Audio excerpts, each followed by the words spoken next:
কেউ কেউ শুধু ক্ষমতা চাইছে, শুধু দ্রুত নির্বাচন চাইছে। আমরা বলেছিলাম দেশের সংস্কার লাগবে, রাষ্ট্রের সংস্কার লাগবে। আমরা পুরনো ব্যবস্থায় ফিরে যেতে চাই না, আমরা দুর্নীতির ব্যবস্থায় ফিরে যেতে চাই না, আমরা মাফিয়া তন্ত্রের ব্যবস্থায় ফিরে যেতে চাই না। আমাদের আন্দোলনের সময় আমাদের স্লোগান ছিল বৈষম্য, বৈষম্য বিরোধী সমাজ করতে হবে। সমাজে নানা ধরনের বৈষম্য, ধর্মের বৈষম্য, শ্রমিকের সাথে বৈষম্য, এই সকল বৈষম্য, গরিবের সাথে বৈষম্য, এই বৈষম্যগুলো দূর করতে হবে। ফলে এই যে গণ অভ্যুত্থানের পরে আমরা একটা সরকার পাইছি, সকলে মিলে আসুন এই সরকারকে সহযোগিতা করি এবং দেশটাকে নতুন করে গড়ে তুলি। কিন্তু আমাদের সেই আহ্বানে সবাই সাড়া দেয় নাই। কেউ কেউ শুধু ক্ষমতা চাইছে, শুধু দ্রুত নির্বাচন চাইছে। সংস্কার তাদের কাছে গুরুত্বপূর্ণ মনে হয় নাই।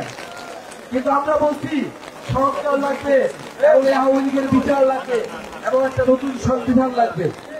সংস্কার, বিচার, নতুন সংবিধানের মাধ্যমে আমরা দেশটাকে পুনর্গঠন করব। দেশের অর্থনীতি, দেশের সংস্কৃতি সবকিছুকে আমরা নতুন করে নিয়ে যাব। ফলে আমরা তার জন্য এখন লড়াই করতেছি।